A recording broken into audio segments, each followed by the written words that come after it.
arrancamos. Hola, ¿qué tal? El día de hoy estamos aquí con un excelente psicólogo, la verdad, mis respetos, es una enorme sorpresa y para mí, le estaba diciendo que es como un sueño esta entrevista. Pues bueno, estamos con el psicólogo clínico Fabián Maero, el gran Fabián Maero. Y bueno, me voy a permitir presentarlo para que ustedes también ya lo conocen, pero vamos a compartir un poco de la amplia trayectoria. La verdad, pues, si comento todo lo que él hace, pues a lo mejor no terminamos hoy.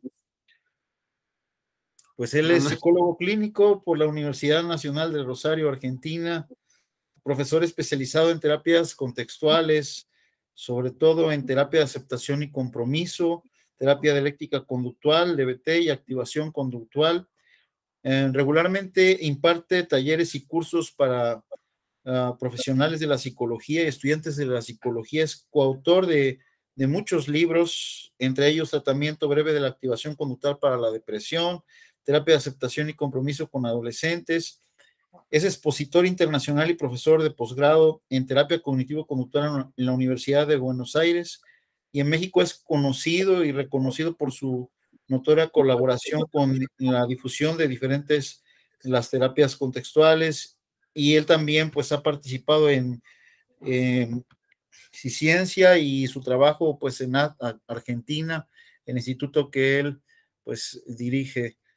Y pues para mí es un honor y también un sueño estar aquí en uno de mis más admirados colegas, el psicólogo Fabián Maero. Gracias.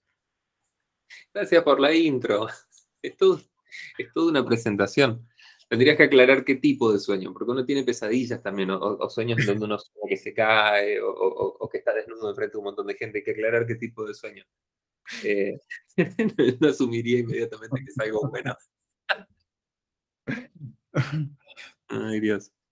Sí, pues ahora sí que yo conocí al psicólogo Fabián Maero por diferentes artículos que en su momento él nos ha compartido, y también diferentes videos, diferentes textos, diferentes papers. En sí, fue el primero que yo escuché sobre las terapias contextuales en las redes sociales. El primero que también muchos colegas pues se fueron entrenando, y de alguna manera nos ha influido a todos los compañeros que estamos en Latinoamérica, y reconocemos su labor pues en Argentina y en todo el mundo. Entonces, pues vamos a pasar a la entrevista, y pues la verdad, pues es para mí un gran honor estar aquí con él. La primera pregunta va encaminada a los valores personales y profesionales que guían tu práctica clínica, colega. Pregunte nomás, ¿qué querría saber de eso? Sí, ¿cuáles son los valores personales y profesionales que guían tu práctica clínica? Mi práctica clínica, trabajo con pacientes.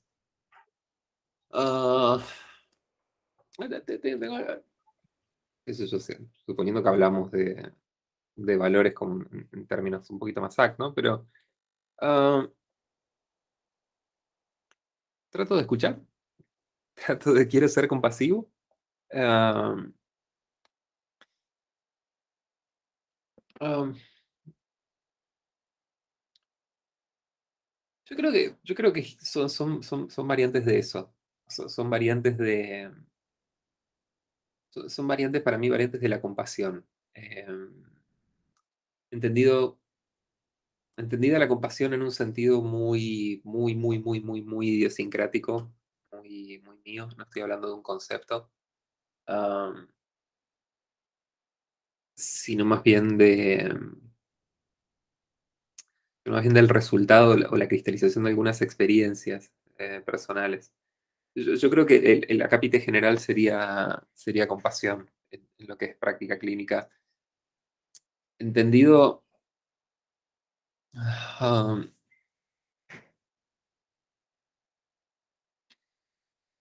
entendido como una suerte de reconocimiento del sufrimiento, un reconocimiento respetuoso del sufrimiento, ah, sin, qué sé yo, sin que esto necesariamente se quede ahí, se limite a nada más reconocer el malestar. Am, y otra cosa que creo que para mí es central en cómo quiero al menos cómo quiero llevar adelante la práctica clínica, y pido perdón por las lagunas, eh, estoy pensando y eso lleva tiempo a veces. No es lo mejor para una entrevista, ¿no? Uno tendría que decir algo rápido, pero me estás haciendo una pregunta que requiere que piense. Yo creo que parte de las cosas que quiero, de las cosas que me importan para, para la psicoterapia, yo creo que tiene que ver con cierta horizontalidad de la situación.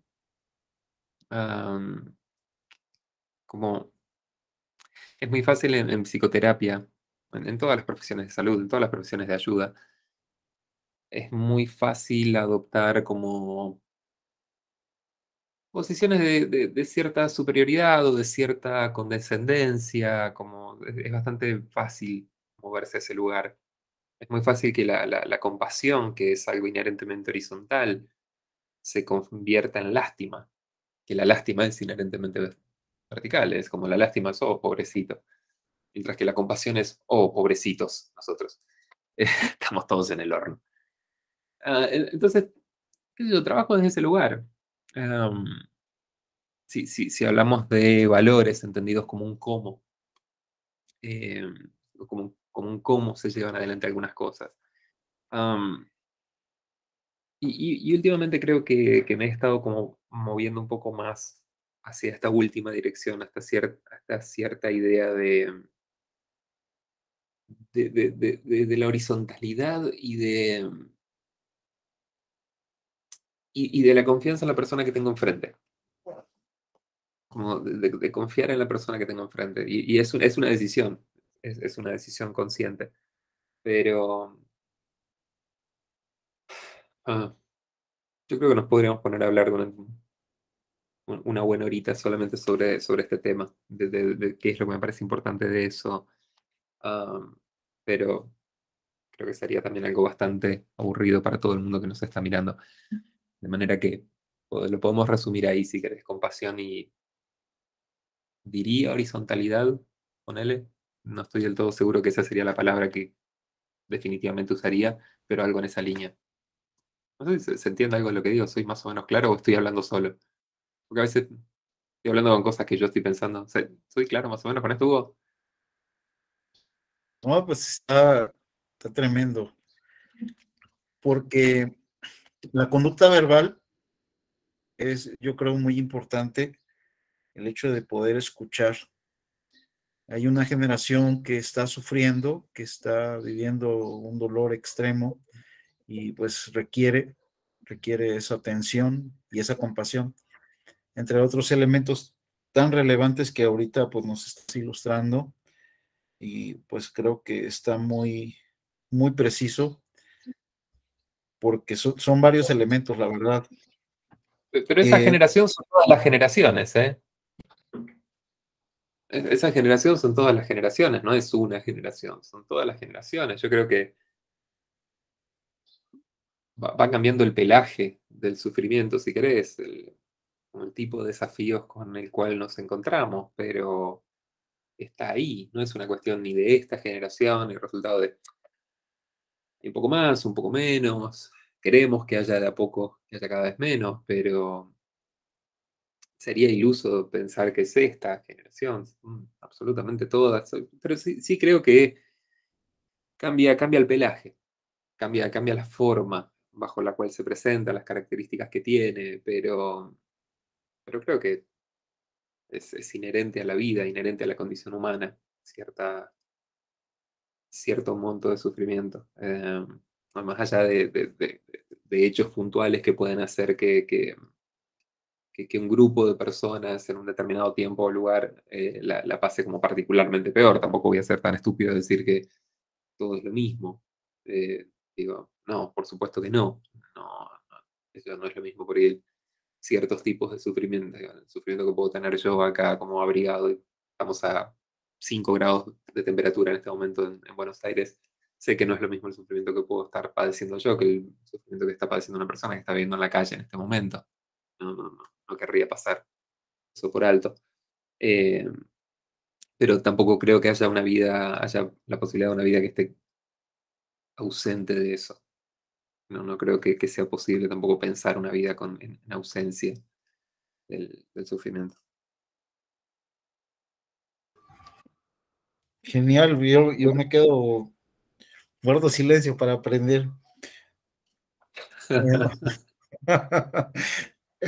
pasamos a la siguiente pregunta porque ciertamente hay muchas cosas aquí que me gustaría abordar y pues para que nos dé tiempo y también respetar el tiempo del psicólogo Fabián. Bueno, ¿cómo es que surge el Grupo AC Argentina, este instituto que ha entrenado generaciones de psicólogos de diferentes partes del mundo, Latinoamérica? Hay algunos compañeros que han estado, pues ahora sí que siendo entrenados por ti. Ah, sí, sí. El Grupo ACT no es un instituto. No es un instituto, no es una fundación. No, el Grupo ACT no es nada.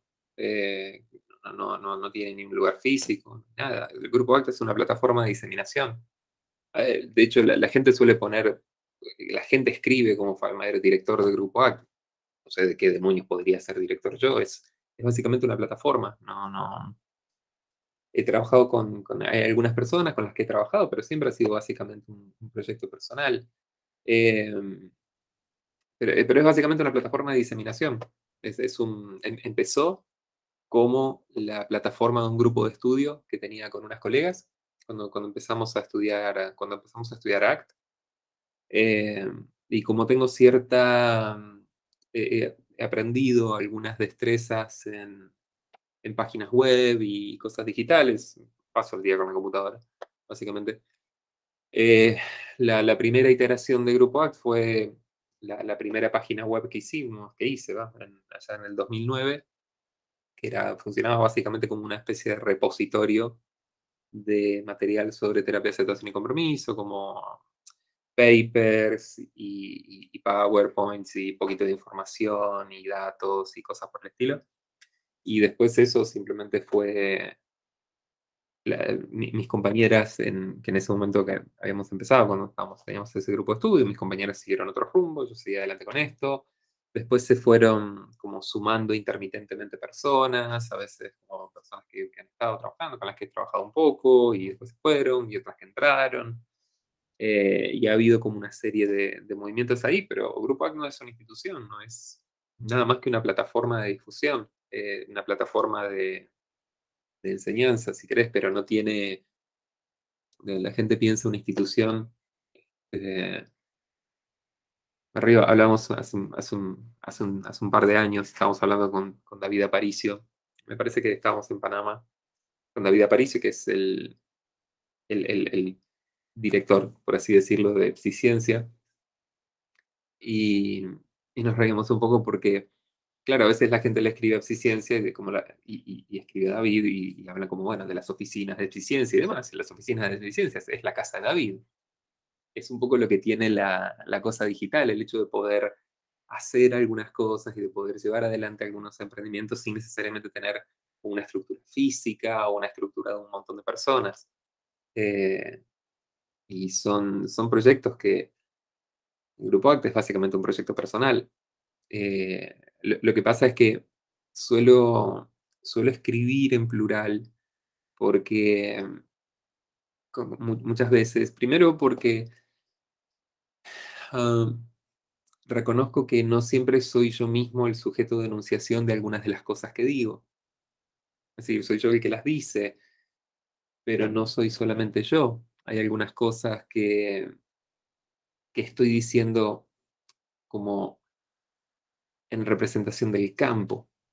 Entonces suelo usar el plural. Y además, muchas veces, además, sí involucra colaboración de algunas personas. Eh, entonces suelo escribir en plural. Entonces, lo cual es algo bastante, como bastante corriente en la escritura académica, escribir en plural. Sí, escribimos en plural, porque el sujeto de enunciación es el campo.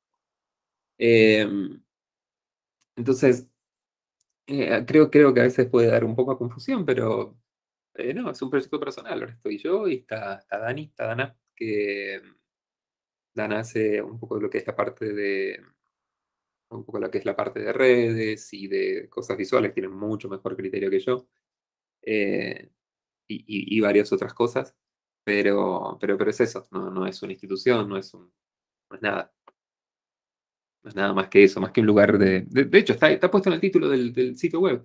Si entras a grupoact.com.ar, dice ahí, un lugar destinado a la difusión de terapias, algo así, no me acuerdo qué era. Terapias basadas en la evidencia, una cosa así. Un lugar destinado a la difusión. Nada más, no es una institución, no es una fundación, nada. Y está para que no me caiga para que no me caigan los impuestos después. Es una buena manera. No, no es nada. Es un asunto. Qué chévere, ¿no? Qué bien. Es una sorpresa esa, bueno, yo aquí le llamo sencillez, humildad, porque nos has impactado a diferentes compañeros. El otro vez estábamos en un diálogo con unos compañeros, de acá de México, y apuntábamos hacia el psicólogo Fabián Maero. Tú estabas, comentando hace un momento la representación que haces del gremio de psicólogos, y yo creo que pues, es algo muy, muy valioso y muy importante. Toda esta difusión, ¿cómo es que se fue logrando esa difusión de la psicología científica a través del grupo A? Ah, no lo sé, no lo sé. Es algo bastante chiquitito lo que hago. Todo lo que sale de Grupal es algo bastante chiquitito, bastante limitado en alcance. Yo creo que la mayor virtud es que hace mucho rato que vengo hinchando las pelotas, simplemente. Hace muchos años que molesto. Es eso la única virtud. Pero en términos de impacto, tenemos un impacto bastante chiquitito, bastante modesto. eh, con mucho cariño, mucho reconocimiento por parte de la gente, por supuesto. Y a un punto que nos sorprende. Eh, cuando digo nos sorprende, ahora sí estoy hablando en plural por Dana y por mí, cuando vemos algunas de las cosas que pasan, gente que comparte cosas, incluso vos queriendo hacer esta entrevista. Es como, no me imagino por qué, no me imagino por qué querrías hacerte una cosa así, pero ok. Eh, y, pero, qué sé yo, ha sido un trabajo de mucho tiempo, muchos años sosteniendo esto, escribiendo, primero yo escribí un poco más para Psiciencia, que me daba la posibilidad de escribir como un espectro de temas mucho más amplios. Psiciencia siempre he valorado muchísimo eso. En los últimos años me he estado como abocando un poquitito más específicamente a, a ACT, conductismo y como todo ese espectro, más o menos esa dirección de cosas. Y entonces me he quedado un poquito más como y mucho artículo de opinión o mucho artículo propio. Entonces, últimamente estuve publicando un poco más en Grupo ACT, pero todavía seguimos haciendo cada tanto posts cruzados con Psiciencia cuando los temas son de relevancia. Hace poquito, por ejemplo, hicimos una publicación sobre consentimiento informado, parte de un proyectito, y, y eso desde el momento uno le escribí a David si le interesaba para sacarlo ahí, y lo sacamos al mismo tiempo, porque Psiciencia tiene un espíritu un poco más amplio en cuanto al rango de cosas que toma, como terapias basadas en evidencia, psicología basada en evidencia más bien en sentido amplio. Entonces hay algunas cosas que por ahí como son un poquito más adecuadas para eso. Eh, pero yo, yo lo que, yo lo que creo un poco en cierto, lo que pienso sobre esto es yo lo que he estado haciendo es compartir algunos de mis intereses y no mucho más. Eh, todas las cosas que yo he escrito y sobre todo las cosas que he escrito. Digo eso porque muchas veces las cosas de las cuales he dado clase después surgen de las cosas que he escrito, de cosas que me importa escribir. Realmente la progresión para mí es eso, como estudiar algo, leer algo, encontrarme con cosas, escribir y después a veces llevar esa escritura a otro tipo de formato pedagógico. Aunque a veces también ha tenido otra dirección, pero esa suele ser la progresión habitual. Básicamente lo que he hecho siempre ha sido compartir intereses. Es lo que, es lo que he querido hacer siempre, compartir cosas que me interesen. Tiendo a ser bastante curioso, en el sentido que me intereso me interesan muchas cosas de la vida en general. Eh, y me interesan muchas cosas de los libros. Entonces, yo me encuentro siempre con cosas en los libros o en las cosas que digo, mira qué interesante esto. Y, y- y siempre he tenido el impulso de cada vez que digo, mira qué interesante esto, le quiero mostrar a alguien. Viste que uno tiene un poco ese impulso, encontrás algo que te parece interesante y le querés compartir a otra persona. Eh, y esto siempre ha sido como una tendencia mía de querer compartir estas cosas. Ah, yo me acuerdo cuando decidí que iba a estudiar psicología, yo estaba en la escuela secundaria, estaba en cuarto año, más o menos, creo una cosa ahí, no sé, cuarto, el anteúltimo año, no el último año de la escuela secundaria, sino el anterior. Había decidido que iba a seguir psicología, no sé por qué, pero había decidido eso. Vaya uno a saber qué pensaba ese muchacho. Y, y entonces, como no tenía otra, como no, yo soy de un pueblo muy pequeñito, de Argentina, en la provincia de Santa Fe, un pueblo muy chiquitito, muy chiquitito, es 5.000 personas, así que realmente muy chiquitito. Eh, Coincidentalmente es el número de personas que Platón proponía para la República. Platón en la República proponía una especie de una organización social utópica, él decía 5.040 personas. Más o menos la cantidad de gente que había en Humberto Primo en el pueblo, pero no era utópico. Sigue sin serlo, pero más allá del afecto que uno le tenga. Y entonces, como no tenía otra cosa, como no tenía parte de referencia, no tenía como guía en todo esto, no se me ocurre otra cosa. Empecé a leer las obras completas de Freud. Y de hecho me leí las obras completas de Freud cuando estaba en la secundaria, porque o sea, alguien tenía las obras completas de Freud en edición Ballesteros, eh, mi psicóloga de ese momento, entonces yo iba a terapia y me volvía de terapia con un par de libros, los leía y a la semana siguiente iba y le iba sacando los libros de la biblioteca y me los llevaba a casa. Para mí era todo completamente nuevo en esa época. Eh, y entonces me acuerdo, tengo el recuerdo de esto, que tengo un amigo muy cercano, Albano, que nos conocemos desde que tenemos 4 años, y, y en las noches de verano, en las noches de verano, de vacaciones en el pueblo, me acuerdo que nos juntamos en casa como a las 10 11 de la noche, nos quedamos hablando hasta las 3 4 de la mañana en casa o por ahí, y yo le contaba lo que había leído. Entonces le contaba, no, ¿sabes? Estuve leyendo ponele, el chiste y su relación con el inconsciente y dice esto y esto, y qué sé yo. Y mi amigo que ha tenido siempre una paciencia infinita para conmigo, me escuchaba y se interesaba. eh, y eso me toleraba. Toleraba todo el entusiasmo que siempre he tenido con esas cosas. Y, mm, y lo que he hecho después ha sido siempre una extensión de eso.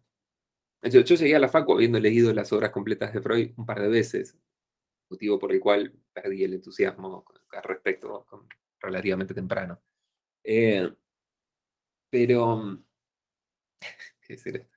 Y todo lo que hice después fue una extensión de eso. Quiero decir, no sé, encontrar un artículo de Lilienfeld, de Scott Lilienfeld, donde habla de, qué sé yo, técnicas proyectivas. Encontrar un artículo de Lilienfeld que habla de, qué sé yo, terapias que hacen daño. Encontrarte nada, con todo, bueno, con todo lo que he escrito, las cosas que he escrito, con robots programables, que se pueden como programar y tener cierta, como cierta sensibilidad a las contingencias, cierta sensibilidad a las consecuencias. Eh, entonces, eso ha sido un artículo, ese es Música para Robots, que es uno de los artículos creo que más aburridos y que menos, que nadie ha leído de las cosas que he escrito, pero es una cosa que siempre me fascinó. Eh, y han sido versiones de esas, de manera que ah, para mí es un... Para mí es una suerte poder hacer estas cosas. Y lo digo realmente porque poder escribir y que haya gente que por ahí le llama la atención algo que escribo, eso es como toda una suerte porque es lo que hago de todos modos. Es lo que hago de todos modos. Si le preguntas a mi pareja, le quemo la cabeza de esa forma. Mirá, no sabes lo que dice este. Mirá, qué bueno esto acá, qué sé yo. Soy un poco hinchapelotas, soy bastante hinchapelotas. Y los artículos son eso. Y trato de moderarlo, porque, como te darás cuenta, puedo hablar bastante sobre cosas, tiendo a engancharme bastante sobre cosas. Eh, pero yo creo que es una extensión de eso. Yo creo que en cierto punto, ah, yo creo que el entusiasmo y la curiosidad son contagiosos. O más bien, la falta de curiosidad se nota. La falta de entusiasmo. Digo, cuando tenés un docente que trata de enseñarte algo, por lo cual no siente mucha pasión, por lo cual no sangra, creo que se nota. Creo que se nota, se vuelven bastante aburridas las cosas cuando alguien enseña algo que no lo apasiona, sobre lo cual no tiene entusiasmo, o lo que demonios fuera. Am, y nada, sospecho que quizás es algo de eso, la verdad es que no lo sé. La verdad es que no lo sé. Eh, pero sí sé esto, que es, creo que es un privilegio. Creo que poder hacer que la suerte que he tenido de que algunas de las cosas que escribo, algunas de las cosas que quiero compartir sean bien recibidas, creo que es realmente para mí es un privilegio, porque implica que algo que yo haría de todos modos, algo que yo quiero hacer, algo que me gusta hacer, algo que hago de todos modos. Eh, además puedo vivir de eso, lo cual no está mal. Sí. Así que bueno, eso, más o menos. Sí, bueno, aquí el tema que está propuesto es sobre habilidades del terapeuta, que podamos, lo que podamos charlar, lo que podamos aprender, porque ahora sí que en mi experiencia personal, por ahí hubo un momento en que me dio COVID y yo utilizaba tus audios que tienes de mindfulness, de atención plena, Sí. para poderme relajar en momentos de ansiedad, personalmente. Y después también empecé a compartir con mis consultantes esos mismos audios.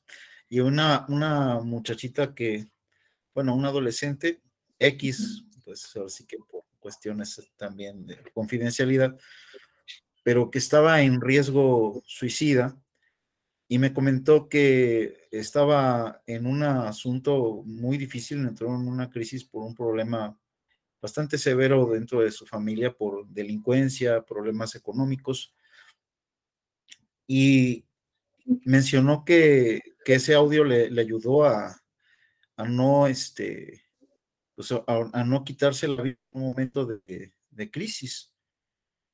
Entonces, Wow. yo creo que nos has impactado bastante y creo que este tema de las habilidades del terapeuta, pues ahí tú eres el que nos ha modelado y nos ha moldeado eh, con todos los textos, los audios y los videos. Entonces, de alguna manera, pues, me gustaría que nos compartieras un poco de esta experiencia que tienes, porque hay una gran precisión en la cuestión del contacto bueno, con los aspectos de la conducta privada de las personas. Ok, ok, ok. Gracias por compartir la historia, ¿no? Wow. Lo de tu paciente. Wow. Eh, a veces me cuentan historias así, yo, wow. A eso iba con que es un privilegio, como cosas que hago que por ahí tengan un impacto. Eh, wow. Pero, mm, pero ¿cuál es la pregunta? Perdón, me perdí. ¿Cuál es la pregunta? Sí, sí, sí. Bueno, es que la emoción ahí se combina todo. Este, sí, bueno, una de las ¿cuál sería el perfil del terapeuta conductual contextual? ¿Qué habilidades puede desarrollar el terapeuta conductual contextual? Mm, ¿En qué estás pensando? ¿En qué tipo de habilidades estás pensando? Bueno, por el momento se me ocurre esta parte del vínculo terapéutico, pero enfocado pues a esa compasión por el dolor del otro, ¿no? Pero igual eso es lo que en su momento observado que pues es uno de los componentes a lo mejor de Um, yo no sé si necesariamente. Yo decía cuando hablaba antes de compasión, te decía, es una definición muy idiosincrática y es una cuestión muy personal. No estoy diciendo que ese tipo de compasión sea necesariamente como una habilidad en ACT, en el sentido en el cual la entiendo yo, aunque tampoco creo que venga mal. Eh, no lo sé. Honestamente creo que la respuesta sería que no lo sé. Una de las cosas es terapia contextual, no es una cosa, ¿no? Es un término genérico para para toda una serie de abordajes que, ¿cuáles son los abordajes metidos dentro de terapias contextuales? Es una cosa más de consenso que una cosa como de una definición fuerte o una cosa así. Es como qué terapias están dentro de terapias contextuales, cuáles no, cuáles están ahí, un poquito sí, un poquito no. Esto no es algo muy claro. Es como, digo, terapias contextuales, como hablar de terapias de tercera ola. ¿Cuál está dentro de tercera ola? ¿Cuál no? ¿Cuáles son los criterios? Es más bien un término, para mí es un término genérico que designa un espíritu de época, más que una clasificación como dura y pura a la cual la gente, como los modelos adhieren a priori. Es una cosa a posteriori, una agrupación a posteriori que se hace diciendo, bueno, estas terapias tienen cosas en común. Entonces, qué sé yo, ¿qué vas a meter dentro de terapias contextuales? Si vos vas a meter, por ejemplo, terapia metacognitiva, las habilidades terapéuticas que va a involucrar van a ser muy distintas que si estás hablando de, eh, qué sé yo, MBCT, de terapia cognitiva basada en mindfulness. Y va a ser distinto si incluís entrevista motivacional, que viene como un poco de otra tradición, y va a ser distinto si incluís bla. Hay algunas cosas en común, sí, pero porque son cosas en común en general de la terapia. Pero después me parece que cada terapia tiene su especificidad con respecto a las habilidades concretas y específicas que requiere para llevar a cabo su trabajo.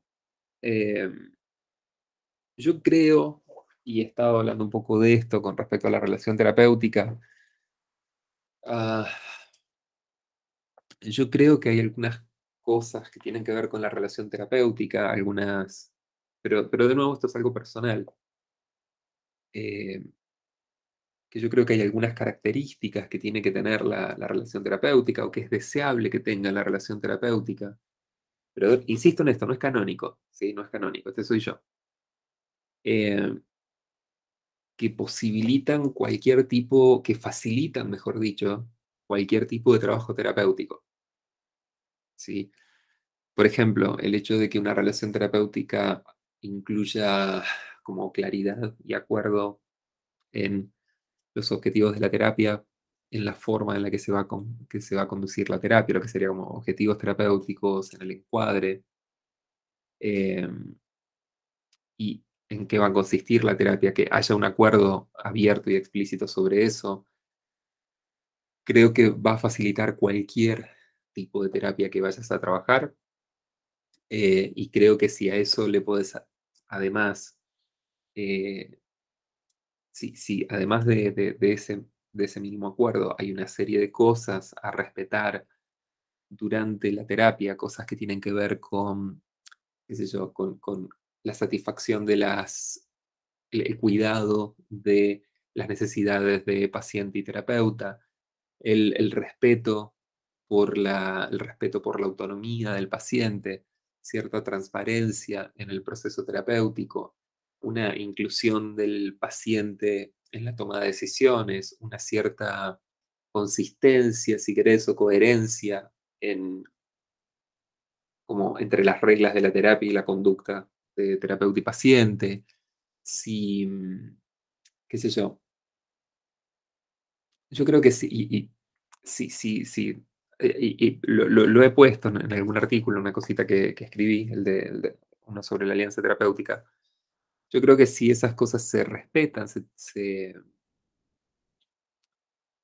observan o se tienen en cuenta, yo creo que hay más chances de que cualquier modelo de terapia funcione. Y lo digo nada más, no nada más como una ocurrencia personal, sino que hay un montón de evidencia que señala en esta dirección. Hay un montón de evidencia que señala que cuando una terapia tiene, por ejemplo, un claro acuerdo con respecto a sus objetivos y a los procedimientos, los resultados son mejores. Cuando una persona, hay evidencia que señala que cuando una persona se siente incluida en los procesos de toma de decisiones, como decir, por ejemplo, en las tomas de decisiones terapéuticas y en todo el proceso terapéutico, las personas participan más. La terapia funciona mejor si hay un poco más si hay un cierto nivel de transparencia en cuanto a las reacciones, en cuanto al funcionamiento de la terapia, si hay receptividad en los conflictos y hay como un espíritu abierto de abordar y de permitir la expresión de conflictos y de desacuerdos, entre otras cosas. Que de nuevo, está todavía en el artículo, si lo quieren leer, es el de la Alianza Terapéutica, está en Grupo ACT, es un número de Horacio. Yo creo que si tenés un poco de cuidado sobre esas cosas, la evidencia señala que se trabaja mejor. ¿Sí? Hay alguna evidencia que es un poco más directa, por ejemplo, la evidencia sobre objetivos es bastante más directa. La evidencia sobre transparencia y inclusión y demás es un poquito más indirecta, como porque no es una cosa directamente investigada, pero puedes encontrar evidencia que habla a favor de la transparencia, a favor de la inclusión, a favor de la receptividad y una serie de cosas. Eh, pero yo no diría que esos son requisitos del terapeuta contextual conductual o que son habilidades de... Creo que es algo que puede ayudar, eh, pero si vuelvo a tu pregunta, yo creo que las habilidades son diferentes en cada modelo. Quiero decir, un terapeuta DBT, por ejemplo, terapeuta de terapia dialéctico-conductual, necesita ciertas habilidades diferentes que las de un terapeuta ACT, por ejemplo. Hay habilidades que están metidas dentro del programa DBT, que están ahí, que se trabajan, que en ACT no necesariamente. No necesariamente porque ACT no tiene que lidiar con un tipo de problemas psicológicos en particular, cosa que sí es el caso de DBT. DBT está pensada, diseñada explícitamente para lidiar con ciertos tipos de problemas psicológicos vinculados sobre todo con la impulsividad y relacionados, pero entonces DBT necesita ciertas tecnologías, ciertas habilidades que son, digo, cómo manejar una llamada telefónica un sábado a las 2 de la mañana. ¿Qué haces cuando pasa eso? ¿Qué haces con ese tipo de cosas? Ok, DBT tiene un protocolo. Entonces, eso es una habilidad de DBT que no vas a encontrar en mindfulness. Entonces, no creo que haya un set de habilidades para todas. Creo que hay especificidades para cada una de ellas. Eh, y sí, yo creo, no sé, para mí sigue siendo, terapias contextuales sí, es un término sombrilla, como sirve para englobar espíritu de época, pero adentro hay muchas diferencias. Adentro de lo que es eso hay muchas diferencias y pasarlas por alto, eh, no me parece que sería lo mejor. Pasar por alto también las diferencias, las especificidades que tienen. Digo, no es lo mismo si soy terapeuta contextual y trabajo con él, hago meditación, no es lo mismo que si me decís, ok, soy terapeuta contextual y trabajo con PAP, con él soy terapeuta contextual y trabajo con entrevista motivacional. Diferentes repertorios para mí, ¿no? Más allá de que, por supuesto, se trata de modelos muy afines, y que rara vez la habilidad de un modelo va a ser completamente inútil para otro. Si lo que aprendiste con un modelo no va a ser completamente inútil para otra cosa, pero sí creo que cada modelo tiene una especificidad. Digo yo diciendo 15 veces lo mismo. Excelente. Sí, bueno, en el caso de los principios del aprendizaje y conducta, ahora sí que es la base fundamental de las terapias contextuales, o eso es lo que en su momento se pretende.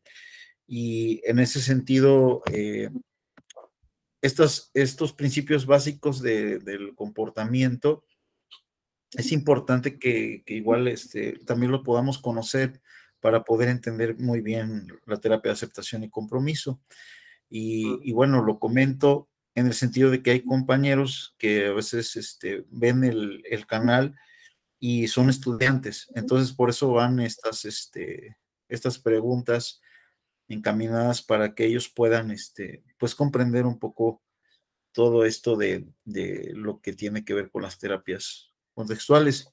En el caso de las habilidades de un terapeuta AC, desde tu punto de vista, desde lo que tú ya llevas de experiencia, ¿qué se puede considerar a lo mejor algunos ahí tópicos que sean relevantes para personas que están iniciando en la terapia de aceptación y compromiso, que quieren aprender a realizar la terapia de aceptación y compromiso y quieren llevarlo a la práctica, porque es muy vivencial y también muy, muy buena en ese sentido de que hay una comprensión y una aceptación de los procesos adversos que vive el sujeto.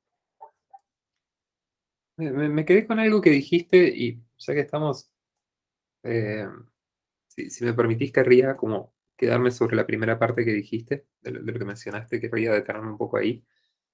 Am, Decías esto como que hay que aprender como los principios de aprendizaje, como tenés que conocer los principios de aprendizaje. Y sé que no lo estás diciendo necesariamente en esa dirección, pero sí querría señalar una cosa, porque es algo que he escuchado muchas veces, como no podés hacer ACT sin aprenderlo, sin saber los principios de aprendizaje, no podés hacer esto sin... eh, y es como esta cosa de tenés que saber en qué consiste, ¿sí? Como tenés que saber los principios de aprendizaje y toda la historia. Y a mí me parece que es una forma desafortunada de decirlo.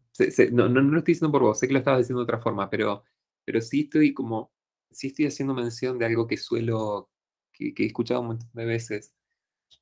Yo no creo que ningún argumento que directamente se sustente en una cuestión de autoridad, como tenés que aprender esto, yo no creo que sean buenos argumentos en general. Yo lo que diría, tampoco estoy en desacuerdo, pero creo que creo que la forma de pensar los argumentos y la forma en la cual transmitimos algunas cosas, creo que importa. Y me refiero a lo siguiente. Yo no creo que tengas que saber principios de aprendizaje básicos para trabajar terapia de aceptación y compromiso. ¿Sí? Yo no creo que tengas que hacerlo, en el sentido que si no lo haces no puedes hacer acto. Puedes hacer perfectamente, hay un montón de personas que lo hacen. Yo no creo que sea una cuestión obligatoria. Yo lo que creo es lo siguiente. Ah,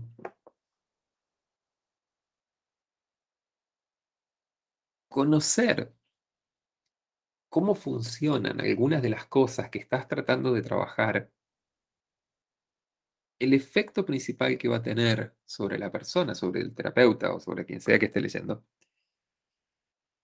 es el de ampliar el campo de respuestas posibles. A lo que voy es lo siguiente. Yo creo que es perfectamente trabajar terapia de aceptación y compromiso y llevarlo a la práctica y trabajar cosas conociendo los términos de nivel medio de terapia de aceptación y compromiso. ¿Sí? Agarras un libro de Ross Harris, ponele, que tiene todo definido en términos básicamente de nivel medio, y son excelentes libros y podés trabajar y bastante bien usando eso. Eh, en todo caso, tendrían que mostrarme evidencia fuerte de que realmente es distinto. Si conoces principios de aprendizaje o si solamente trabajaste con términos medios. Mostrame evidencia de que es así. Si me mostras evidencia, dale, yo te creo. Mostrame evidencia fuerte de que trabajando con algún diagnóstico particular, conocer los principios de aprendizaje te da una gran ventaja. Mi sospecha es que si trabajas con diagnósticos acotados, probablemente no. Probablemente no vaya a haber una gran diferencia. El problema tiene que ver, para mí, o la cuestión acá es, la clínica rara vez te da situaciones claramente definidas. Siempre al trabajar en situaciones clínicas, al trabajar con problemas psicológicos, los problemas con los que uno se encuentra son problemas más bien difusos, mal definidos, complejos, en el sentido que abarcan como diferentes ámbitos y como múltiples interacciones entre los ámbitos y entre los problemas. Ah, y entonces no siempre es tan... se me tapó la nariz. No siempre es tan claro cómo proceder. No siempre es tan claro cómo proceder. Digamos, no todos los pacientes vienen con una fobia simple. Con una fobia simple a un estímulo de fácil control. Como fobia simple a animales. Es como lo más sencillo de trabajar del mundo. En general, si es solamente eso. Dentro de todos los problemas psicológicos, lo más sencillo de trabajar es eso. Si viene como encapsuladito. Pero eso no suele pasar. Los problemas psicológicos suelen venir en tandas, suelen venir con complejas interacciones entre ellos. Um, las situaciones suelen ser más difusas, suelen ser dinámicas. Y es ahí en donde, es en ese tipo de situaciones, en donde conocer los principios de aprendizaje que están como subyacentes, perdón, a los términos medios, o al menos conocer los principios de aprendizaje sobre los cuales se basa ACT, eh, te da un poco más de cintura, un poco más de flexibilidad para lidiar con situaciones dinámicas, cambiantes y complejas. ¿Sí? Yo el otro día creo que estaba con una clase y yo decía, es un poco como la diferencia entre, vos vos no necesitas ser un chef para ir a trabajar a un McDonald's. Realmente no necesitas. Y de hecho, no necesitas ser un chef para trabajar en muchas cocinas. Hay muchos tipos de lugares. Digo McDonald's simplemente porque se especializa como en un tipo de cosa. No necesitas ser un chef. O sí, che, necesito saber de cocina y qué sé yo. No, la verdad es que no. Y dudo mucho que los pobres chicos que trabajan en McDonald's, pobres chicos, que los chicos que trabajan en McDonald's, dudo mucho que cualquiera tenga formación en cocina. No tiene por qué tenerla. Porque no la necesitas.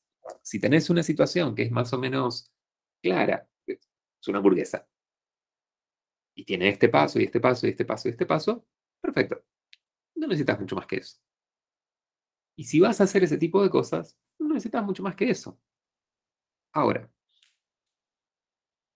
si conoces los principios químicos y físicos que subyacen, ¿sí? O que están involucrados en la cocina, si conoces, por ejemplo, qué es una reacción de Maillard, tenés un poco más de cintura para lidiar con situaciones nuevas y para eh, para diseñar respuestas, si querés, novedosas, respuestas un poco más imaginativas, porque tenés un poco de idea de cómo funciona, ¿sí? Tenés un poco más de idea de cómo funciona. Entonces, te da más repertorio tener un conocimiento de los principios básicos involucrados en la cocina. Saber, por ejemplo, cualquier persona puede hacer pan, y no es muy difícil. Ahora, saber qué es lo que está pasando en el pan. Saber, por ejemplo, para qué amasás. Digo, yo que tengo una panadería. Saber para qué amasás.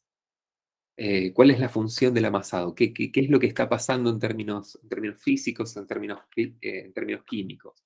¿Cómo se desarrolla por ejemplo, que estás tratando de desarrollar el gluten, dar la estructura, una serie de cosas? Si conoces eso, podés lidiar mejor con distintos tipos de harinas y tenés un poco más de control sobre el producto que sacás, sobre el resultado que conseguís. ¿Sí? Que si no tenés mucho conocimiento de eso, pan vas a hacer de cualquier manera, o sea, mezclas harina, sal y agua, algo va a salir, un poco más masacote, un poco, pero siempre va a salir algo comestible.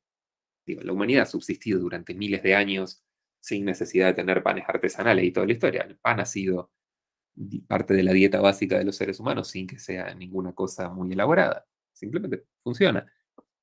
Pero tenés un poco más de control sobre lo que haces. Yo creo que con los principios de aprendizaje pasa un poco eso.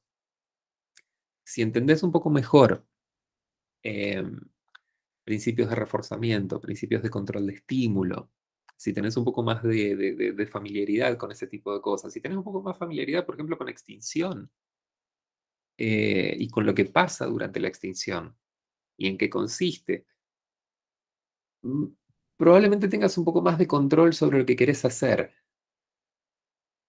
Probablemente un poco más de control. Digo, hay algo muy chiquitito, ¿no? Pero eso señala la otra vuelta. Cuando haces planificación de actividades, ¿sí? Poner en activación conductual. Ah, cuando una persona, cuando vos sacás, porque estás haciendo planificación de actividades, entonces le sugerís a la persona reemplazar una actividad por otra y que en lugar de hacer esto, haga esto otro, y que en lugar de hacer A, mirar tele, haga B, que sea X, salir a correr, lo que sea. Porque sí, bueno, esto es por evitación, toda la historia. Entonces se queda en la cama, supongamos que decís eso, ¿no? Se queda en la cama por evitación y querés que salga. Ok, perfecto. Pero tenés que contar con una cosa. Esta actividad que le estás pidiendo que deje de hacer va a pasar por un proceso de extinción. Porque si esa era una actividad con reforzamiento negativo, vas a estar pasando por un proceso de extinción. Va a haber una inercia ante esas cosas con las cuales tenés que contar en el momento de sugerir otra actividad. Va a haber una dificultad extra, no es meramente cambio de esto, sino que es una actividad que tiene su propio esquema de reforzamiento, su propia historia de reforzamiento. Eh, digo, para decir alguna estupidez, ¿no? Pero me refiero a ese tipo de cosas, como te da un poco más de amplitud, pero realmente eh, yo no creo que sea una muy buena idea ponerse fundamentalista sobre lo que las personas tienen que saber, como tenés que saber esto, tenés que saber esto otro. Y lo digo yo que o sea, soy un nerd, me paso el día leyendo sobre estas cosas. No estoy diciendo que no sean importantes, son súper importantes y yo creo que es una muy buena idea conocerlas, pero creo que es una buena idea, no que es obligatorio. Creo que es una buena idea, creo que te va a dar más cintura, creo que te va a dar más flexibilidad para lidiar con cosas. Si conoces, además de ACT, DBT o el modelo que estés manejando, si además de eso conoces principios básicos del aprendizaje, creo que vas a estar en mejor situación de responder a las cosas y además vas a poder pensar mejor, porque todo eso involucra una disciplina del pensamiento, una cierta disciplina del pensamiento, de cómo pensamos, de cómo construimos conceptos, de qué significan las cosas. Entonces creo que es bueno, creo que es saludable, no creo que sea obligatorio. Porque de nuevo, mi cuestión, mi pregunta va a ser la misma. Ok, mostrame que para esta situación, mostrame que, por ejemplo, para trabajar ACT con depresión, mostrame que un terapeuta con formación en conductual, por ejemplo, con principios del aprendizaje, obtiene resultados significativamente superiores que otro, que no los tiene, que solamente conoce términos de nivel medio. Esa es la idea detrás de ACT. Justamente esa es la idea detrás de ACT. Simplificar un poco algunas cosas, simplificar un poco algunos procesos para que las personas no tengan que leerse absolutamente todo conductismo y después todo lo que es clínica y después todo lo que son intervenciones específicas, como es un montón. Y cada vez que vos le sumás más cosas, estás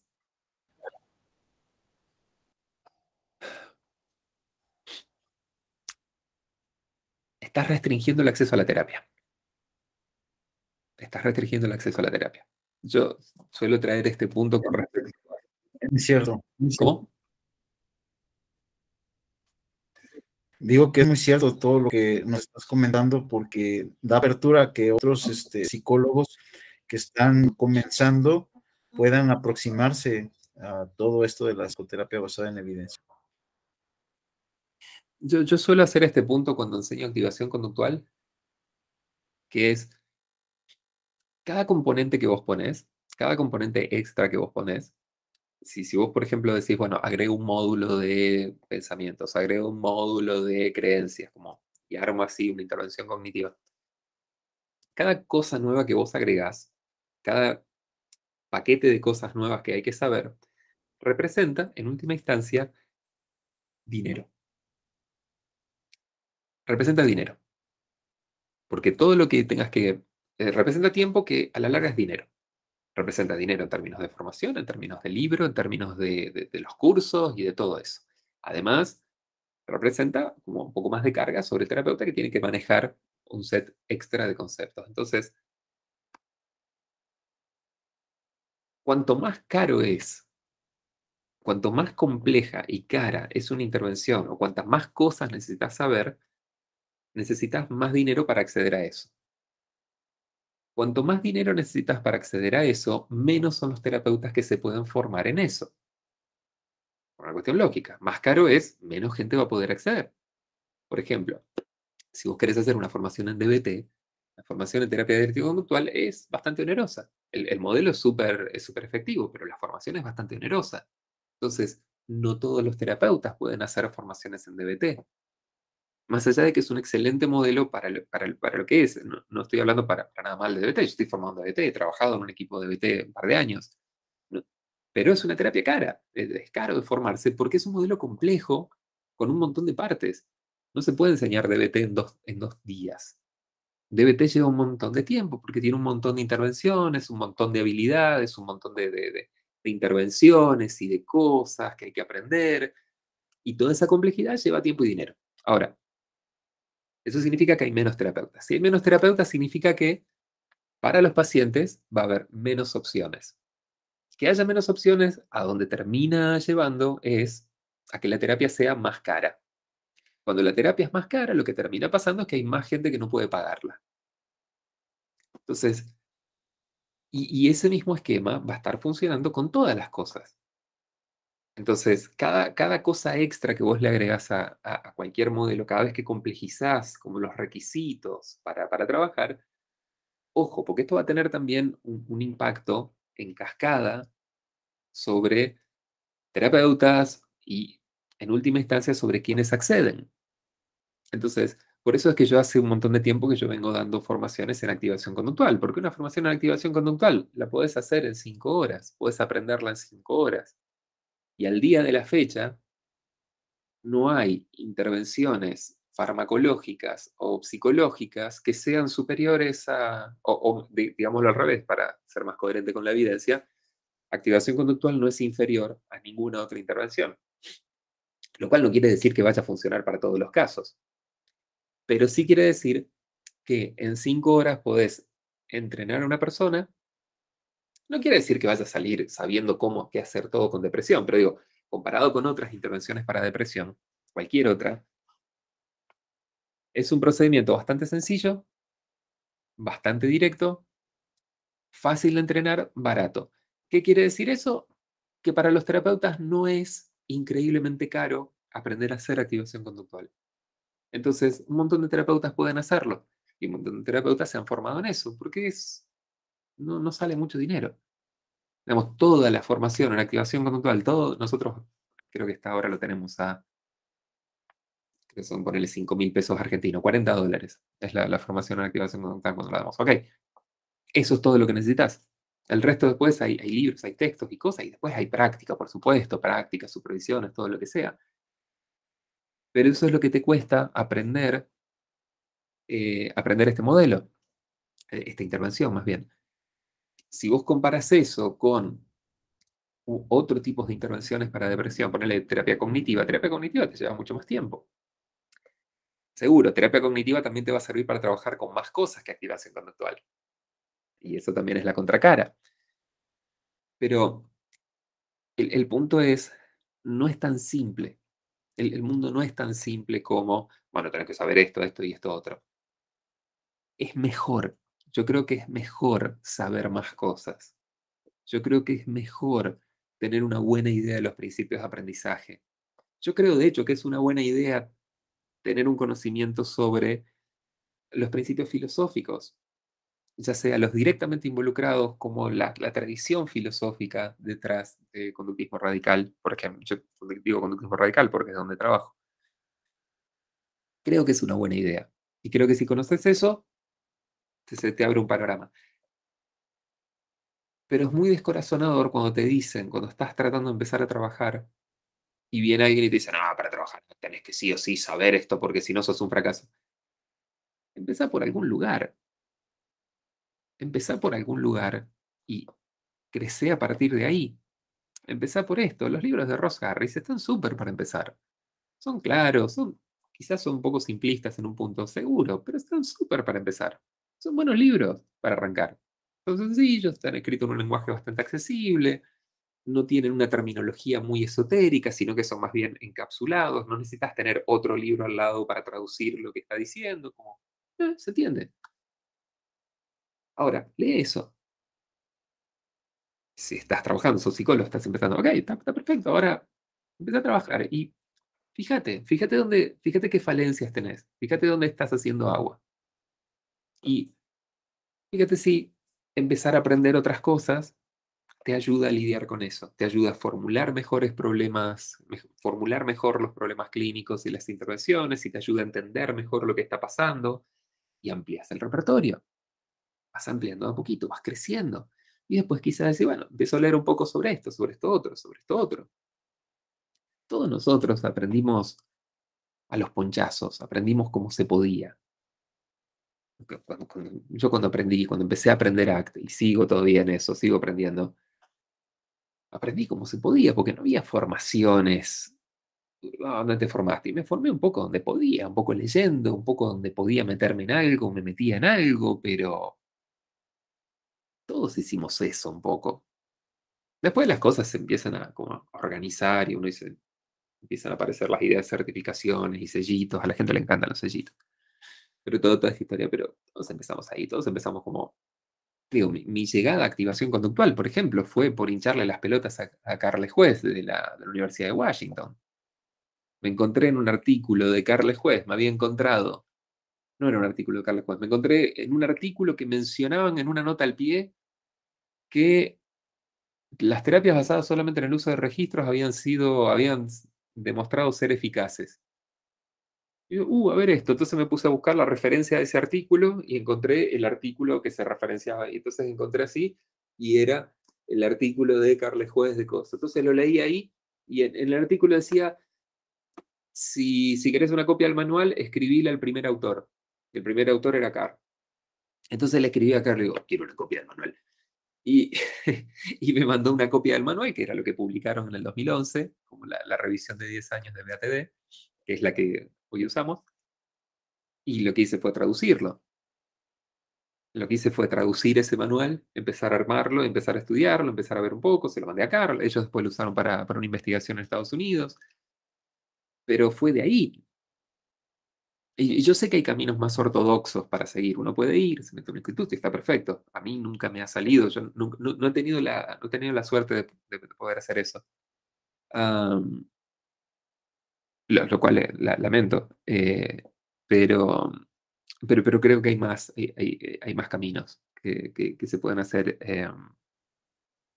Y creo que es importante que se acerquen, que lean, que investiguen, que curioseen y no estar con la espada de Damocles sobre la cabeza de tenés que hacer esto, tenés que hacer. Es útil hacerlo. Te puede ser útil, te puede ampliar el rango de visión, el rango de acción, las cosas que puedes hacer. Es útil. No es obligatorio ni tampoco te vamos a correr con un hacha si no lo haces. Pero eso no tenía un pedo que ver con la pregunta que estabas haciendo. Sí, pues eso está genial, ¿no? No, lo que estamos comentando se está saliendo del guión, pero es importante. Y es que, bueno, por ejemplo, aquí en nuestro país, en México, no sé cómo esté en Argentina, tenemos pues crisis económica y dificultad.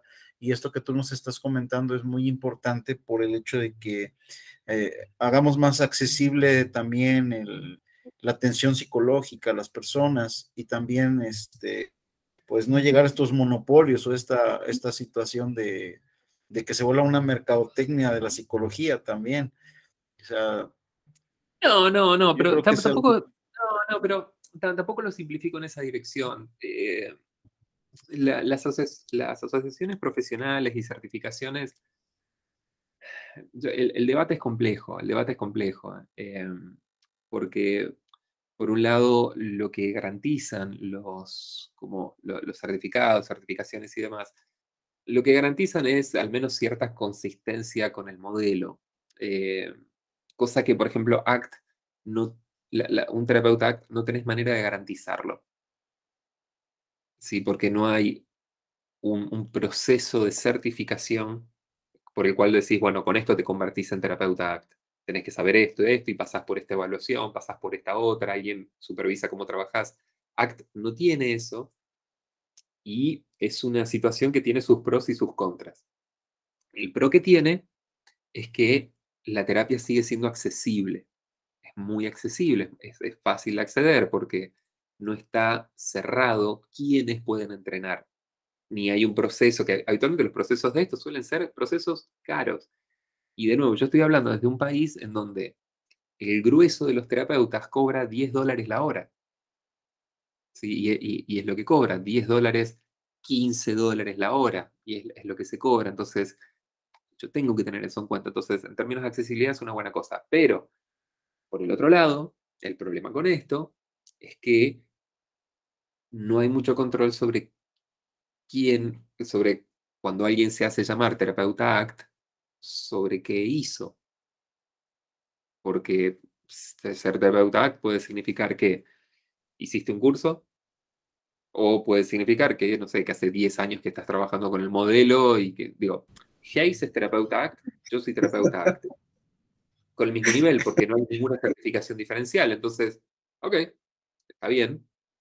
Y ese es un contra que tiene estas cosas. Yo creo que es una cuestión eh, bastante compleja en el sentido de esto, que tiene matices, eh, y que no puede ser resuelta de una manera muy sencilla, pero sí creo que merece ser considerada, creo que merece ser considerada y como todas las situaciones complejas y matizadas, suele requerir, o más bien responde mejor a abordajes matizados, abordajes que apuntan a un mejoramiento de las condiciones, más que a como una cosa blanco-negro de, bueno, todo abierto, qué sé yo, sino, ok, yo creo que la pregunta para ACT va a ser cómo podemos asegurar mínimamente cierta consistencia o congruencia con el modelo, sin irte directamente a un modelo cerrado, o sea, a una cosa cerrada de certificaciones pagas y toda la historia.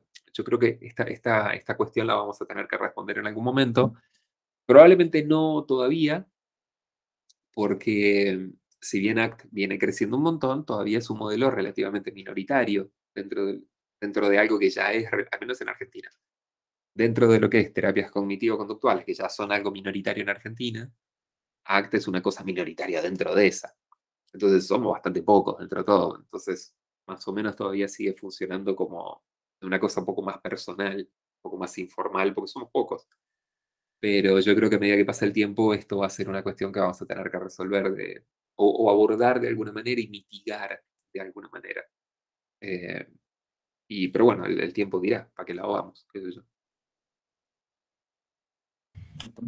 Y bueno, ¿cómo ves la integración que hacen actualmente de la psicoterapia analítica funcional con la terapia de aceptación y compromiso? Lo que le llaman... Perdón, te perdí. Ajá. ¿Qué dijiste? Ajá, que cómo ves la integración que están haciendo últimamente de la psicoterapia analítica funcional con la terapia de aceptación y compromiso. No estoy al tanto. No estoy al tanto. Hace rato que no reviso FAP, que no reviso la literatura de FAP, hace unos años. Eh, hace un tiempo sí, ahora unos, ¿qué estamos? 2022. Hace unos 10 años sí, he estado como trabajando un poco más con FAP y como metiéndome un poco más con esa literatura, hace una década atrás. Pero no estoy al tanto de las integraciones de los últimos años. Así que no soy tu persona para responder eso. Voy a hablar al pedo. Pues ya contestaste todas las preguntas con todo lo que nos has dicho. Contestas, contestas como 20 preguntas y rompes los guiones. Contesto lo que no me preguntan y lo que me preguntan no lo contesto. Pero está excelente. Y bueno, en este caso ya se acaba de publicar el libro que tú elaboraste sobre croquis. No sé Creo que si nos quieres comentar un poco de ese libro, porque a mí me interesa mucho. eh, bueno, es un libro, tiene tamaño. A ver si tengo uno por acá. Creo que tengo uno, y quedó uno por acá. Ay, el mío. Digo, este es el mío, esta es la copia mía. La marqué deliberadamente, la marqué y le puse cositas porque si no termino dándosela a alguien o haciendo cosas. Así que la escribo cosas de no poder dársela, porque después me quedo sin libros míos. Hay libros míos de los cuales no veo ejemplares hace años. Eh, Cargos. Es un libro. eh, es un libro de acta. Es un. Sí, es un cosito. Le tengo cariño, le tengo aprecio. Es una especie de manualcito clínico de terapia de aceptación y compromiso. Eh, quería, quería como contar un poco, transmitir un poquito la forma en la cual entiendo ACT, la forma en la cual es la forma en la cual un terapeuta viviendo en Argentina en este momento histórico particular entiende terapia de aceptación y compromiso. No es como una guía, no es como una, qué sé yo, como una cosa canónica de terapia de aceptación y compromiso, es mío, es personal. En el sentido de que me hago cargo yo y no quiero ser responsable de otras personas y decir, no, de fusión es lo que está puesto en mi libro. No, lo que vas a encontrar en mi libro es como yo lo entiendo. Mi forma probablemente equivocada de entenderlo. Pero sí, es básicamente cómo entiendo algunas cosas. Y esto iba a empezó como iba a ser un librito cortito, como una cosita así, y se me hizo largo, se me fueron a 440 páginas. ¿Viste que empiezo a hablar y sigo? Bueno, lo mismo hice escribiendo.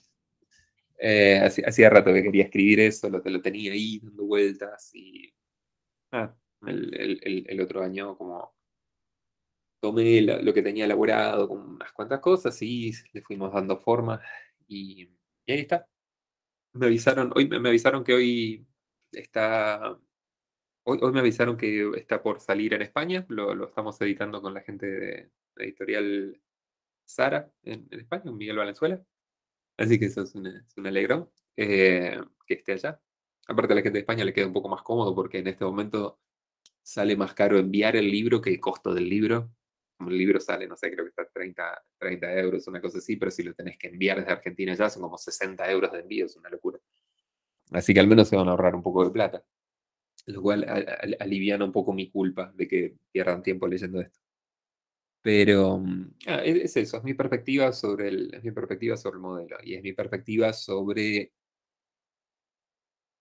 digamos, sobre cómo uso cómo abordo la clínica con este modelo. Em, Eso, no es gran cosa. Es una Ahí porquería. yo digo que es un tesoro. Tú dices, hay que revisarlo, hay que leerlo. Eh, No hay que revisarlo, no hay que leerlo. Pero si te interesa, a eso voy, a eso voy. ¿Viste este lenguaje de las cosas obligatorias? Yo siempre he tenido un problema con esas cosas, porque si me vas a decir que algo es obligatorio, justifícamelo. Me ha pasado siempre. Yo soy una pesadilla, como alumno soy una pesadilla, obviamente.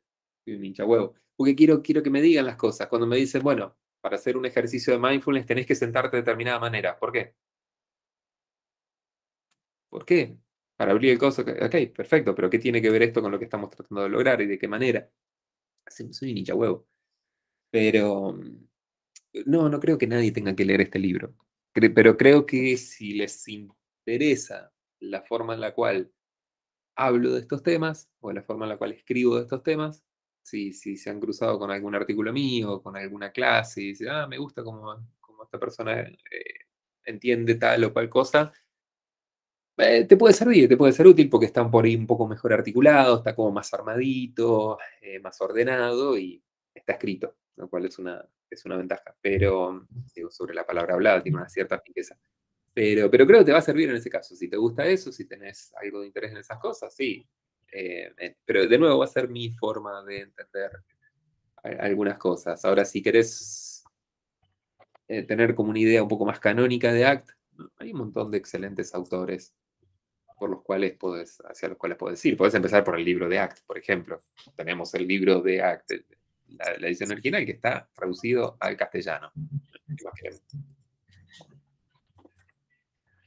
sí, bueno, yo creo que es lo que te ha caracterizado en todos los artículos y también en lo que escribes, lo que grabas, esta visión crítica y esta opinión pues amplia que nos haces pensar y repensar y nos haces también pues de alguna manera influirnos para un mejor crecimiento profesional.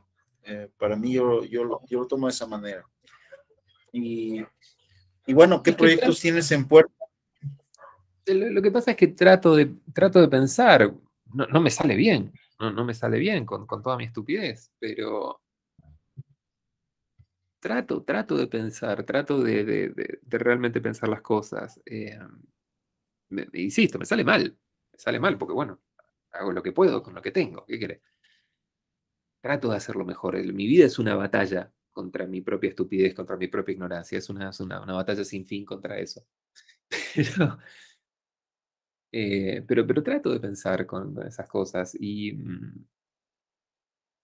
sí me interesa que la gente, me interesa por ahí que la gente piense, me interesa que la gente piense conmigo, eh, me interesa el intercambio, eh, y me interesa también como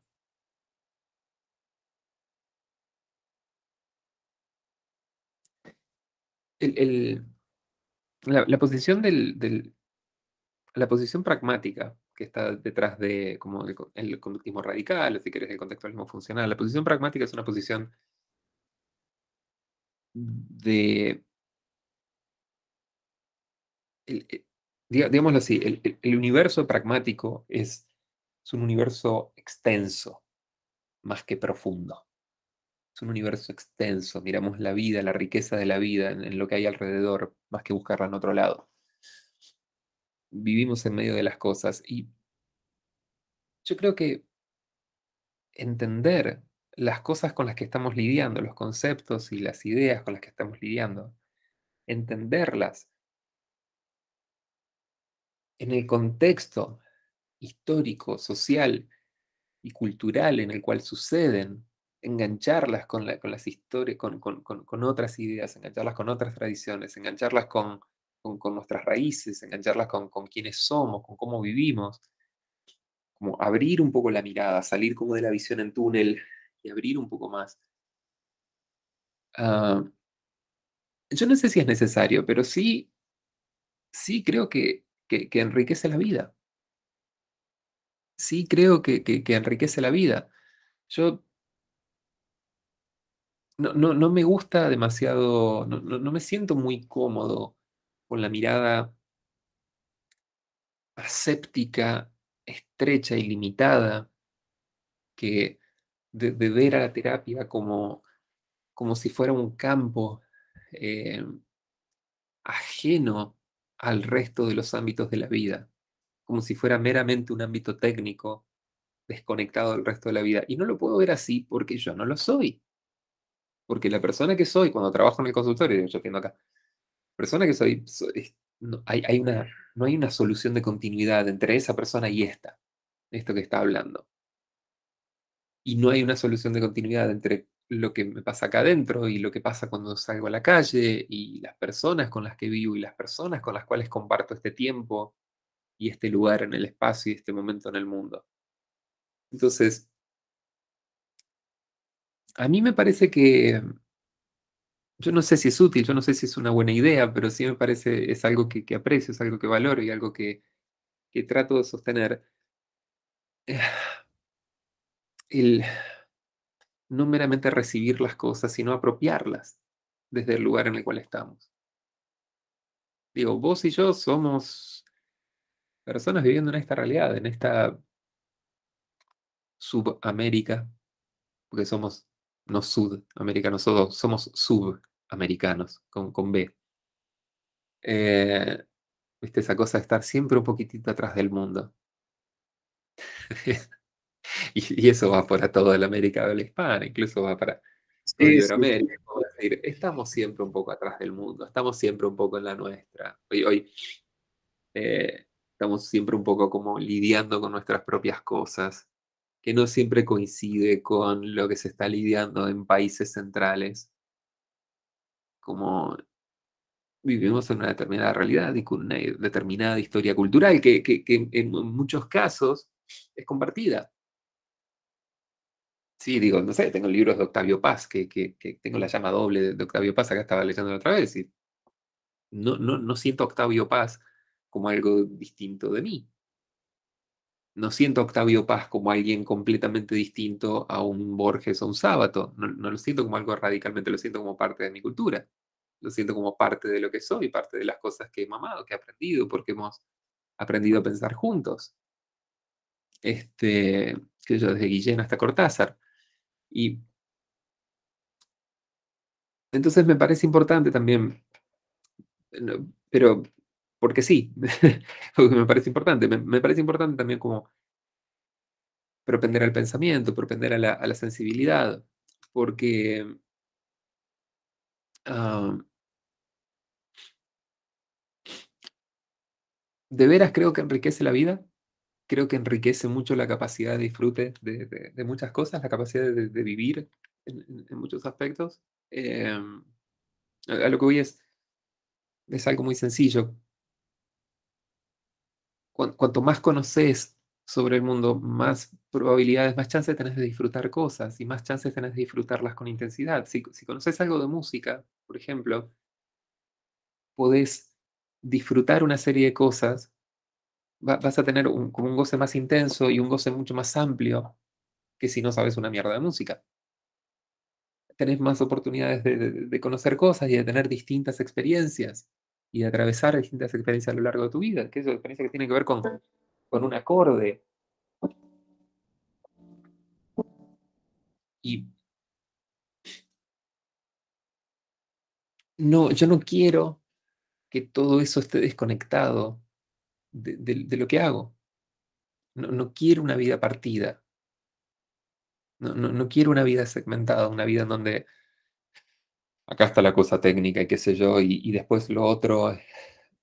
No, quiero una vida integrada.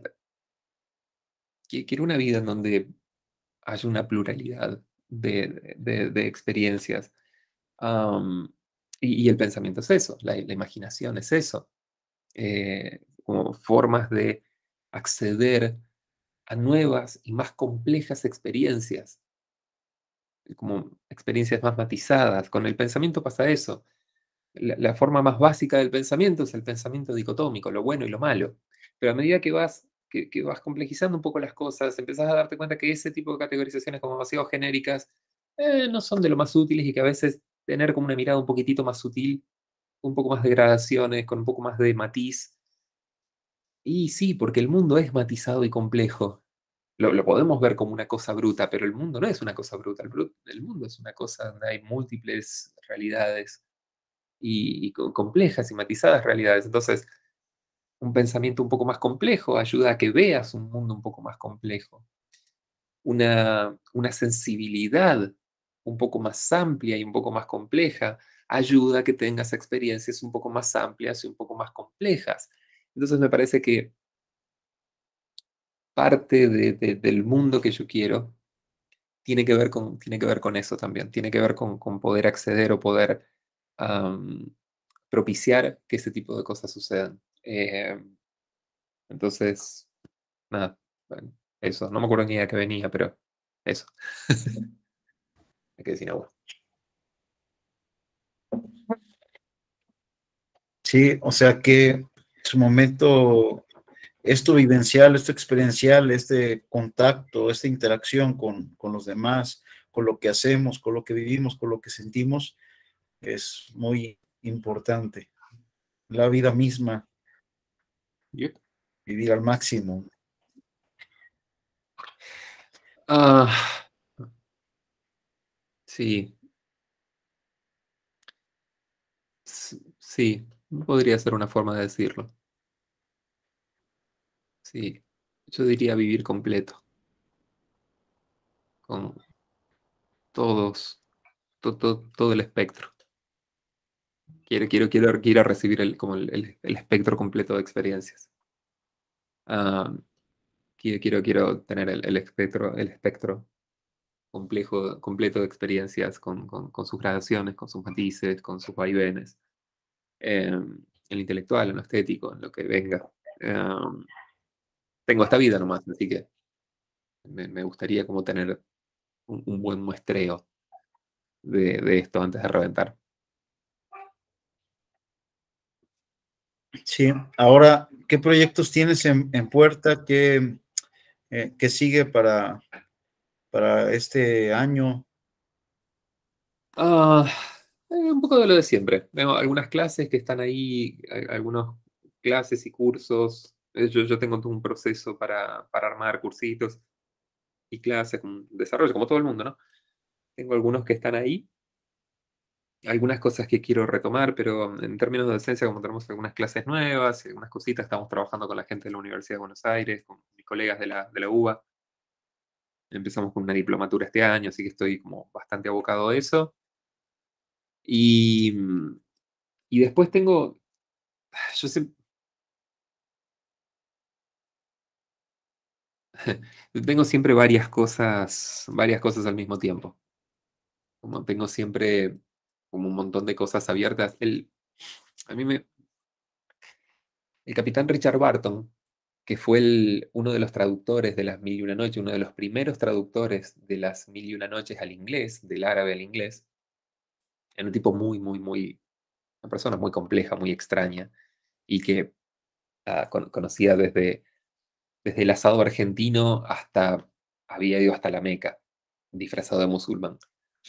Y cuenta, y Barton es el que hizo una de las primeras traducciones de las Mil y una Noches, y cuentan que Barton, que escribió sobre cualquier cosa, pero cualquier cosa, revisate algún día, entra a Wikipedia, revisate las cosas que escribió cualquier cosa, pero cualquier cosa.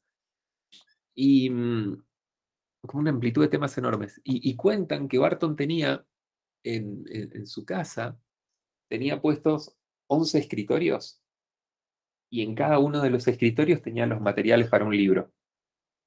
Entonces el tipo se levantaba a la mañana y según para dónde le pintaba o lo que estaba haciendo, agarraba para un escritorio para otro. Entonces tenía toda esa cosa y a mí siempre me ha parecido como, es algo que yo haría si tuviera 11 escritorios, pero no tengo 11 escritorios, tampoco tengo dónde ponerlos.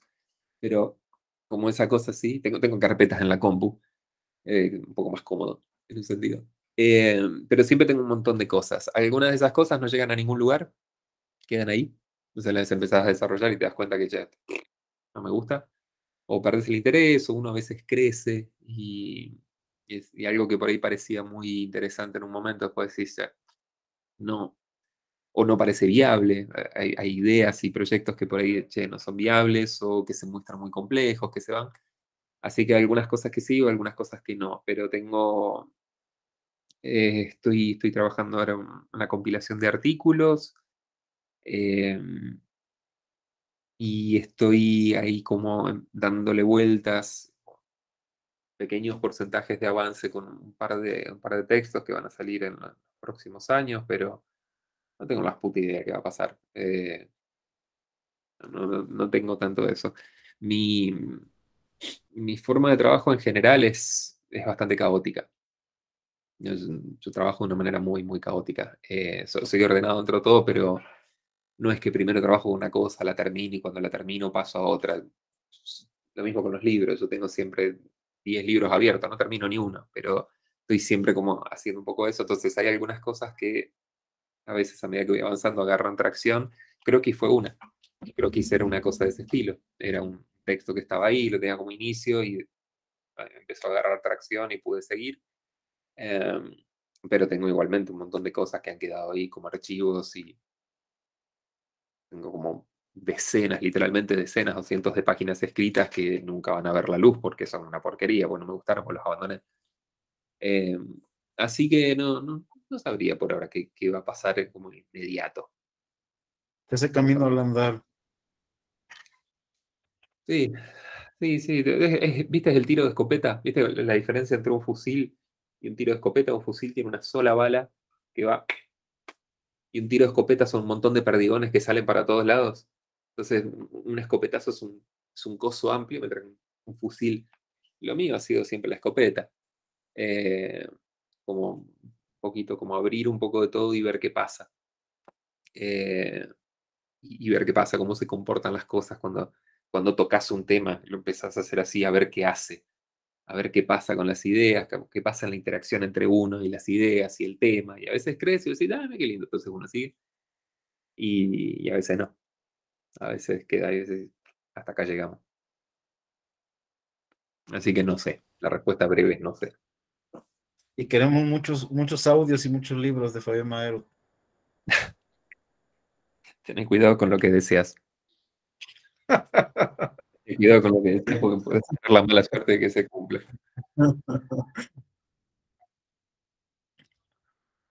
Sí, bueno, pues agradecer por este tiempo que nos has compartido de una forma, pues, gratuita esta información, como muchas veces lo ¿Cómo has hecho. gratuita? Ah, me dijeron que me iban a pagar. ¿Cómo que Pero no gratuito? tengo plata, ¿Cómo que no tengo gratuito? plata. No, ¿cómo que gratuito? Ah,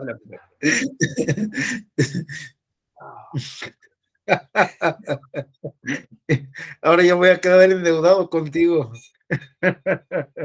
ahora hablamos, ahora hablamos. Cuando termine la-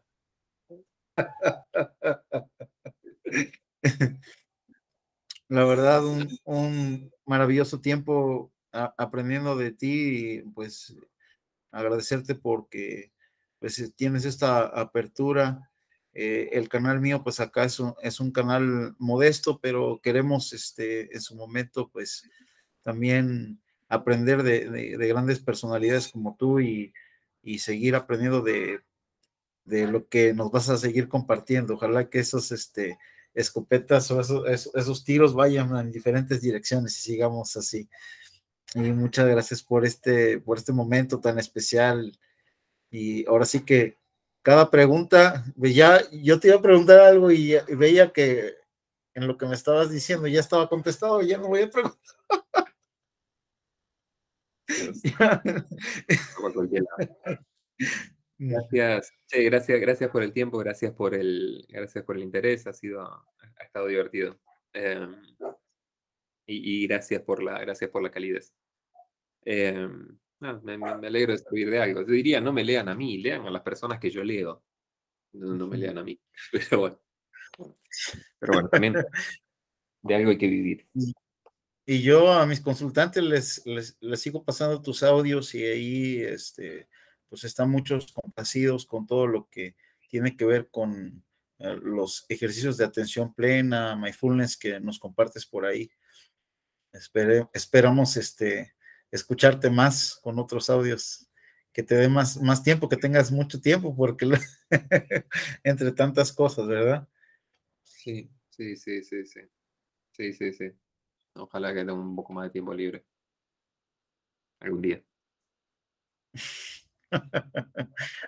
Muchas gracias, pues aquí el grande de la psicología, Fabián Maero, ya nos ilustró y pues muchas gracias y vamos a ir cerrando aquí este tiempo, esta grabación. Ustedes espero que la disfruten mucho y vamos a poner aquí en la caja de comentarios toda la información relacionada a lo que él trabaja, cursos, institutos y demás. Y ojalá también tengamos por ahí la manera de conseguir el libro de Croquis pronto. Bueno, los que estamos interesados, porque no voy a decir debería, porque si digo debería. O consigan algunos, consigan otras actividades, consigan, Sí, sí. Y pues por aquí nos vemos cerca. Vamos a detener la grabación. Vamos.